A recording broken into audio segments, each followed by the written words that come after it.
السلام علیکم ورحمۃ اللہ وبرکاتہ۔ جیسا کہ آپ حضرات کو معلوم ہے کہ سیرت ابو بکر صدیق رضی اللہ تعالیٰ عنہ شخصیت اور کارنامے پر سیرت کویس کا باضابطہ آغاز کیا جا چکا ہے اور پہلی نشست ہو چکی ہے۔ آج سیرت ابو بکر صدیق شخصیت اور کارنامے کی دوسری نشست کا آغاز کیا جا رہا ہے۔ پہلی نشست میں ہم نے جانا تھا کہ ابو بکر صدیق کے نام کیا ہیں، ان کا خاندان کیا ہے، ان کے القاب کون کون سے ہیں، اور ساتھ ہی ہم نے یہ جانا کہ انہوں نے کتنی شادیاں کی اور ان کی بیویوں کے نام اور ان کے بیٹوں کے نام، بیٹیوں کے نام کیا کیا ہیں۔ اس بارے میں ہم نے پچھلے درس میں باضابطہ طور پر تفصیلی ملاحظہ کر لیا تھا۔ آج کے اس درس میں انشاءاللہ تبارک و تعالی ابو بکر صدیق رضی اللہ تعالی عنہ کے قبول اسلام اور آپ کی دعوت، اسی طریقے سے دعوتی مراحل میں ابتلاء و آزمائش اور آپ نے جو سب سے پہلی ہجرت کی اس کے بارے میں انشاءاللہ تفصیلی گفتگو کی جائے گی۔ آپ کو یہ بتاتا چلوں کہ آج کے درس کا جو آغاز ہے وہ پیج نمبر 54 سے پیج نمبر 80 تک انشاءاللہ درس دیا جائے گا۔ آپ حضرات اپنے سامنے کتاب بھی رکھیں اور دوران درس اگر کوئی بھی اہم پوائنٹ ہو اسے آپ نقل بھی کر لیں تاکہ آگے آپ کو وہ کام میں آ سکے۔ تو میں گفتگو کا آغاز کرتا ہوں کہ حضرت ابو بکر صدیق رضی اللہ تعالی عنہ کا قبول اسلام کا واقعہ کیا ہے۔ ابو بکر صدیق رضی اللہ تعالی عنہ کو شروع سے ہی حق دین کی تلاش تھی۔ آپ کی فطرت کو اللہ رب العالمین نے بالکل صحیح اور سالم بنایا تھا اور آپ دور رس اور بصیرت اور عقل راجح سے بالکل موافقت رکھتے تھے۔ آپ کی زندگی کا اکثر حصہ تجارتی مشغلہ میں گزرا ہے اور تجارت کے دوران آپ مختلف جگہوں کا سفر کیا کرتے تھے، خصوصاً جزیرۃ العرب کے اکثر شہروں، بستیوں، صحراؤں سے آپ کا گزر ہوا کرتا تھا۔ شمال سے جنوب سے مشرق سے مغرب تک آپ چکر لگاتے تھے۔ آپ کے ملنے جلنے والے مختلف دین کے ماننے والے تھے، خاص کر کے نصارہ سے آپ کا گہرا تعلق تھا۔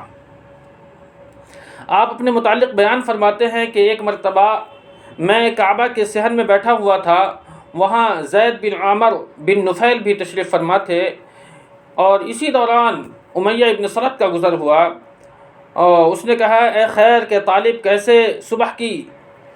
تو زید نے کہا خیر و عافیت کے ساتھ۔ اس نے کہا کیا خیر کو پا لیا؟ زید نے جواب دیا نہیں۔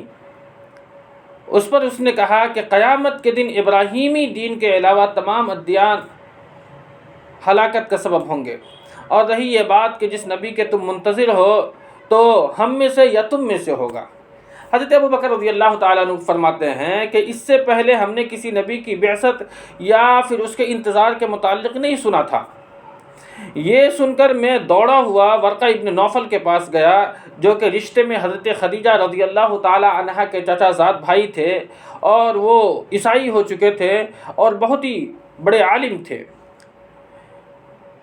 جب آپ ان سے ملے یعنی کہ ورقہ ابن نوفل سے تو آپ نے پورا واقعہ بیان کیا اور حضرت ابو بکر صدیق نے ان سے پوچھا تو انہوں نے کہا ہاں بیٹے ہم کتاب والے ہیں، ہم علم والے ہیں، یہ نبی جن کا انتظار ہو رہا ہے وہ عرب کے بہترین نسب میں سے ہوگا، اور جیسا کہ تم جانتے ہو کہ میں علم انساب کا بہت ہی ماہر آدمی ہوں۔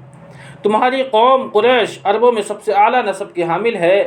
تو میں نے عرض کیا چچا وہ نبی کیا کہیں گے؟ انہوں نے کہا کہ وہ وہی کہیں گے جس کے کہنے کا اللہ رب العالمین انہیں حکم دے گا، وہ نہ ظلم کریں گے اور نہ ہی ان کے اوپر میں کوئی ظلم کیا جائے گا اور نہ ہی آپس میں ایک دوسرے پر ظلم کی دعوت دیں گے۔ اللہ کے رسول صلی اللہ علیہ وسلم کی بعثت ہوئی تو میں فوراً ایمان لے آیا، اور جیسا کہ آپ کو معلوم ہے کہ اللہ کے رسول صلی اللہ علیہ وسلم سے نبی ہونے سے قبل ہی آپ کا رشتہ پہلے سے ہی مضبوط تھا، دوستی تھی، حمایت تھی، آپ ایک دوسرے کے ساتھ بیٹھا کرتے تھے۔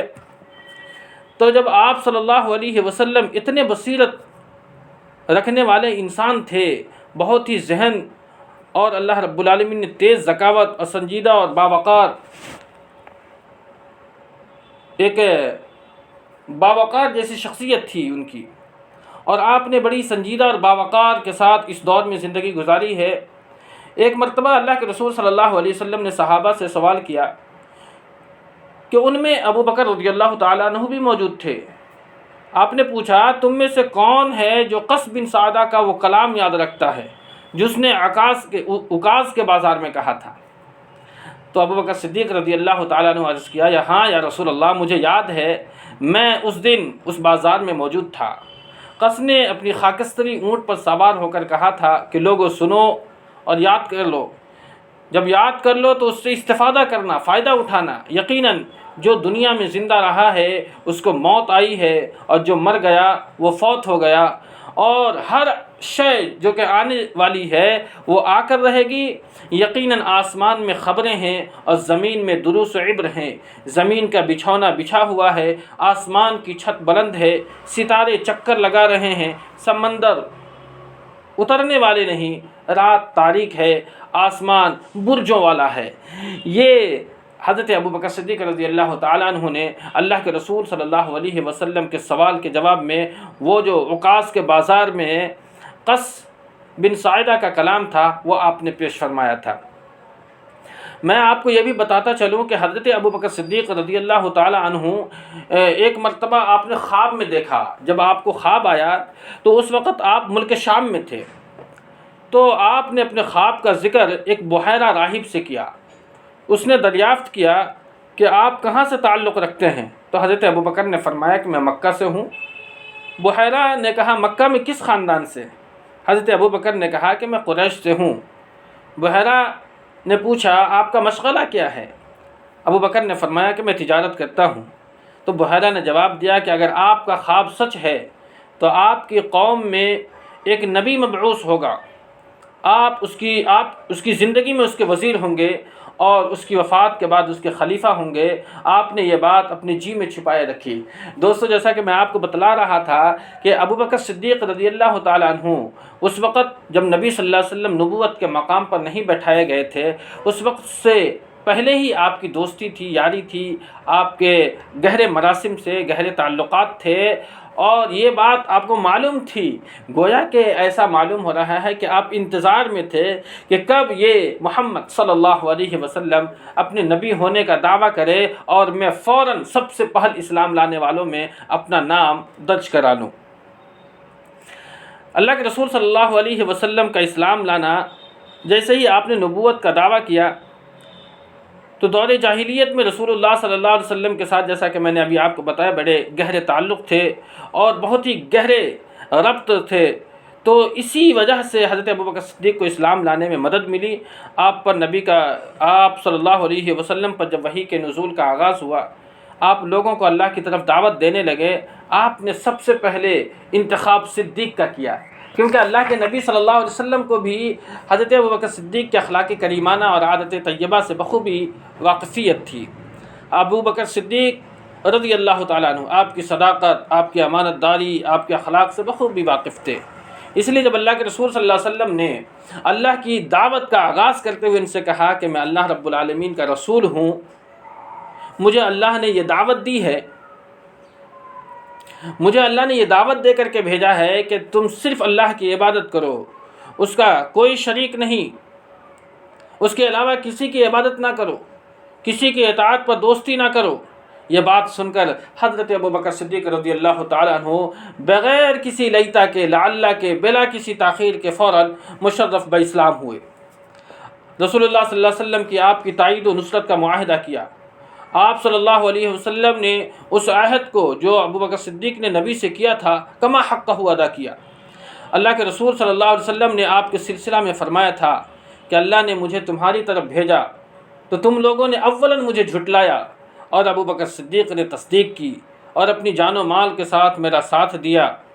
تم میری خاطر میرے ساتھی کو چھوڑے رکھو، تم میری خاطر میرے ساتھی کو چھوڑے رکھو۔ تو معلوم ہوتا ہے کہ آزاد مردوں میں سب سے پہلے مشرف باسلام ابوبکر صدیق رضی اللہ تعالی عنہ ہوئے ہیں۔ عبداللہ ابن عباس رضی اللہ تعالیٰ عنہ فرماتے ہیں کہ سب سے پہلے اسلام لانے والے حضرت ابوبکر صدیق ہیں، پھر انہوں نے حسان ابن ثابت رضی اللہ تعالیٰ عنہ کے اشعار سے ایک استدلال کیا کہ جب تمہیں اپنے کسی قابل اعتماد بھائی سے ضرورت یاد آئے تو اپنے بھائی ابو بکر اور ان کے کارناموں کو یاد کر لو۔ یقیناً حضرت ابو بکر صدیق رضی اللہ تعالیٰ عنہ کی جو شخصیت ہے وہ ایک نمایاں شخصیت ہے۔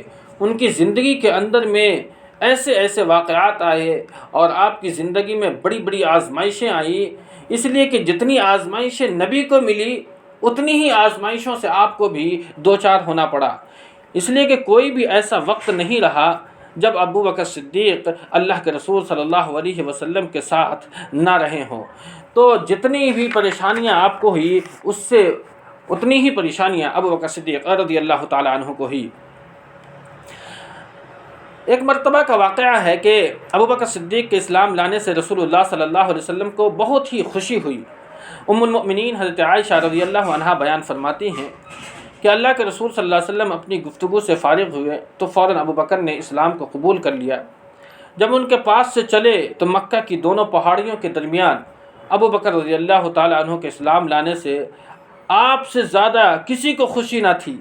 ابو بکر رضی اللہ تعالیٰ عنہ ایک گراں مایہ خزانہ تھے جسے اللہ نے اپنے نبی کے لیے محفوظ کر رکھا تھا۔ قریشیوں میں آپ سب سے زیادہ محبوب تھے، بلند اخلاق اللہ نے آپ کو عطا کیا تھا، اس وجہ سے لوگ آپ کی طرف کھینچے چلے آتے تھے اور آپ کے گرویدہ ہو جاتے تھے۔ اللہ کے رسول صلی اللہ علیہ وسلم نے فرمایا ارحم امتی بے امتی ابو بکر، میری امت میں میری امت پر سب سے زیادہ رحم کرنے والے ابو بکر ہیں۔ تو دوستو یہ اسلام لانے کا تھوڑا واقعہ تھا جو میں نے آپ کو بیان فرمایا ہے، لیکن میں اس دوران اور بھی کئی باتوں کی طرف آپ کو اشارہ کرتا چلوں گا۔ اب آپ کو میں یہ بتاتا چلوں کہ آپ نے دعوت کا آغاز کیسے کیا۔ اللہ کے رسول صلی اللہ علیہ وسلم کے بعد اس روئے زمین پر سب سے پہلا داعی وہ حضرت ابو بکر صدیق رضی اللہ تعالیٰ عنہ کی شخصیت ہے۔ صدیق اکبر نے اسلام کو قبول کیا اور اسلام کی دعوت کا پرچم لے کر کے رسول اللہ صلی اللہ علیہ وسلم کے ساتھ اٹھ کھڑے ہوئے۔ آپ صلی اللہ علیہ وسلم سے یہ سیکھا تھا کہ اسلام 3 چیزوں کے مجموعہ کا نام ہے۔ دوستو یہ بات یاد رکھنا، اسلام 3 چیزوں کے مجموعہ کا نام ہے، عمل، دعوت اور جہاد۔ یہ 3 چیزوں کو ملا کر کے دین اسلام ہے۔ جب تک انسان اپنی جان سے، مال سے اور اپنی تمام شے اللہ رب العالمین کے حوالے نہیں کر دیتا اس کا ایمان مکمل نہیں ہوتا۔ اللہ رب العالمین کا ارشاد ہے کہ قل ان صلاتی و نسکی و محیای و مماتی للہ رب العالمین لا شریک لہ و بذالک امرت وانا اول المسلمین۔ آپ فرما دیجئے کہ بالیقین میری نماز، میری ساری عبادتیں، میرا جینا، میرا مرنا، یہ سب خالص اللہ رب العالمین ہی کا ہے جو سارے جہان کا مالک ہے، اس کا کوئی شریک نہیں، مجھ کو اسی کا حکم ہوا ہے اور میں سب ماننے والوں میں سے پہلا ہوں۔ اسلامی دعوت کے لیے حضرت ابو بکر صدیق بڑے متحرک تھے، آپ کی دعوت میں بڑی برکت تھی۔ آپ جہاں بھی اپنی دعوت کا آغاز کرتے اللہ نے آپ کی آواز میں وہ تاثیر دی تھی کہ جیسے ہی آپ اپنی دعوت کا آغاز کرتے تھے وہ لوگ آپ کی طرف کھینچے ہوئے چلے جاتے تھے۔ اسلام کا عظیم فائدہ آپ کے ذریعے سے ہوا ہے۔ گویا کہ آپ اللہ تعالیٰ کے اس ارشاد کا زندہ اور عملی نمونہ تھے جہاں اللہ رب العالمین نے فرمایا ادعو الی سبیل ربک بالحکمہ والموعظۃ الحسنہ وجادلہم باللتی ہی احسن، کہ اپنے رب کی راہ کی طرف لوگوں کو حکمت کے ساتھ، بہترین نصیحت کے ساتھ بلائیے اور ان سے بہترین طریقے سے گفتگو کیجیے۔ یقیناً آپ کا رب اپنی راہ سے بہکنے والوں کو بھی بخوبی جانتا ہے، اور جو لوگ بھی راہ راست پر ہیں لوگوں سے بھی پوری طریقے سے واقف ہے۔ دعوت اللہ کے سلسلے میں آپ کی نقل و حرکت جو تھی اس دین پر ایمان اور اللہ کے رسول کی اطاعت کے سلسلے میں ایسے مومن بندے کی واضح تصویر پیش کرتی ہے کہ جس کو اس وقت تک چین و سکون نہیں آتا جب تک لوگوں کے اندر اپنے ایمان و عقیدہ کو راسخ نہ کرتے۔ ابو بکر صدیق رضی اللہ تعالیٰ عنہ کی دعوت سے بڑے بڑے صحابہ، خصوصاً چند ایسے صحابہ ہیں جنہیں عشرہ مبشرہ میں شامل کیا گیا ہے، آپ کی دعوت پر ان لوگوں نے اسلام قبول کیا اور ایسے ایمان والے بنے کہ اللہ کے نبی نے انہیں دنیا میں عظیم بشارت دی کہ یہ لوگ جنتی ہے۔ ان لوگوں کا نام ہے زبیر بن عوام، عثمان بن عفان، طلحہ بن عبید اللہ، سعد بن ابی وقاص، عثمان بن مظعون، ابو عبیدہ بن جراح، عبد الرحمن بن عوف، ابو سلمہ بن عبد الاسد، ارقم بن ابی ارقم رضی اللہ تعالی عنہم اجمعین نے حضرت ابو بکر صدیق کی دعوت پر اسلام کے اندر داخل ہوئے ہیں۔ اسلامی دعوت کے سلسلے میں صدیق اکبر رضی اللہ تعالیٰ عنہ نے خصوصاً اپنے خاندان پر توجہ دی۔ اسما یہ آپ کی بیٹی ہیں، حضرت عائشہ یہ بھی آپ کی بیٹی ہیں، حضرت عبداللہ یہ بھی آپ کے بیٹے ہیں، آپ کی بیوی ام رومان، آپ کے خادم عامر ابن فہیرہ یہ بھی مشرف باسلام ہوئے۔ صفات حمیدہ اور اخلاق کریمہ کا جو آپ کی شخصیت کا جز لا ينفک ہو چکے تھے، لوگوں کو اسلام کی طرف کھینچنے میں اہم رول رہا۔ لوگوں معلوم یہ ہوتا ہے کہ ابو بکر صدیق کی شخصیت سے کہ اگر ہمیں بھی ایک مکمل داعی بننا ہے تو داعی بننے کے لیے اپنا کردار ایک دم صدیق اکبر کی طرح بنانا چاہیے، ہماری شخصیت بالکل پاک باز ہونی چاہیے، ہمارا دامن گناہوں سے بچا ہونا چاہیے۔ اس کے بعد اگر ہم اپنی دعوت کا آغاز کرتے ہیں تو لوگ آپ کی دعوت سے متاثر ہوں گے اور اسلام میں داخل ہوں گے۔ دعوتی میدان میں اگر آپ دیکھیں تو جب بھی آپ بھی اگر اللہ اور اس کے رسول کی طرف لوگوں کو بلائیں گے تو اس راستے میں آپ کو بے شمار آزمائش اور ابتلا سے گزرنا ہوگا۔ یہی حال حضرت ابو بکر صدیق رضی اللہ تعالیٰ عنہ کا ہے۔ جب آپ اسلام کی دعوت لے کر کے آگے چلے تو گویا کہ آپ نے جب دیکھا کہ اسلام ابھی مکہ کے چند لوگوں کے درمیان ہے تو آپ نے دیکھا کہ جس طریقے سے افراد اور جماعتیں اقوام و ملل ملک کی تاریخ میں ابتلا و آزمائش کی سنت جاری رہی ہے، صحابہ کرام کے اندر میں بھی یہ سنت الہی قائم رہی۔ اس قدر ابتلا کے اندر ڈالے گئے اور ایسی آزمائشوں سے آپ کو دوچار ہونا پڑا کہ دیو ہیکل پہاڑ بھی جواب دے جائے، لیکن ان نفوس قدسیہ نے اپنی جان و مال اللہ کی راہ میں قربان کر دیے۔ بڑی مشقت کی، مشقت گویا کہ انتہا کو پہنچ گئی۔ اس ابتلا میں، اس آزمائش میں ایک عظیم گھرانے کے ایک عظیم شخصیت ابو بکر صدیق رضی اللہ تعالیٰ عنہ کو بھی گزرنا پڑا۔ آپ کو بھی سخت اذیت پہنچائی گئی، آپ کے سر مبارک پر مٹی ڈال دی گئی، مسجد حرام میں جوتوں سے پٹائی کی گئی، یہاں تک کہ آپ کا چہرہ اس قدر زخمی ہو گیا کہ ناک و چہرہ میں تمیز کرنا مشکل ہو گیا۔ موت و حیات کے عالم میں کپڑے میں لپیٹ کر کے انہیں ان کے گھر پر پہنچایا گیا۔ یہ روایت تفسیر کچھ اس طریقے سے ہے، خود ام المؤمنین حضرت عائشہ رضی اللہ عنہا بیان کرتی ہیں کہ نبی کریم صلی اللہ علیہ وسلم کے ساتھ کچھ صحابہ اکٹھے ہو گئے جن کی تعداد انہوں نے 38 بتلائی ہے، 38۔ تو ابو بکر صدیق رضی اللہ تعالیٰ عنہ نے رسول سے اصرار کیا کہ اب دعوت کو ظاہر کیا جائے۔ آپ نے فرمایا کہ ابھی ہم بہت تھوڑے لوگ ہیں، لیکن ابو بکر رضی اللہ تعالیٰ عنہ برابر اصرار کرتے رہے۔ آپ کے اصرار پر رسول اللہ صلی اللہ علیہ وسلم ایک روز صحابہ کے ساتھ مسجد حرام تشریف لائے۔ صحابہ مسجد کے گوشوں میں اپنے اپنے قبیلے کے ساتھ جا بیٹھے۔ ابو بکر رضی اللہ تعالیٰ عنہ کھڑے ہو کر کے خطاب کرنا شروع کر دیا۔ یہ دیکھیے شجاعت، مردانگی اور بہادری کا ایک واضح نمونہ۔ جبکہ پورا مکہ کفر و شرک کے اندر مبتلا ہے، مسجد حرام میں بڑے بڑے سرمایہ دار بیٹھے ہوئے ہیں، ایسے وقت میں حضرت ابو بکر صدیق کھڑے ہوئے اور کھڑے ہو کر کے خطاب شروع کیا، اور رسول اللہ صلی اللہ علیہ وسلم کے ساتھ جو صحابہ تشریف فرما تھے اس میں سب سے پہلا خطیب ہونے کا شرف آپ کو حاصل ہوا۔ کھڑے ہوئے لوگوں کو اللہ کے رسول کی طرف دعوت دی۔ یہ خطاب سن کر کے مشرکین آپ پر اور آپ کے دیگر مسلمان ساتھیوں پر ٹوٹ پڑے، مسلمانوں کی سخت پٹائی کی، ابو بکر کو روند ڈالا، سخت مارا پیٹا۔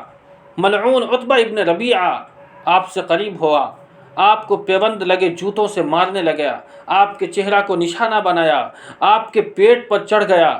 کیفیت ایسی ہو گئی کہ چہرہ اور ناک کا پتہ ہی نہیں چل رہا تھا۔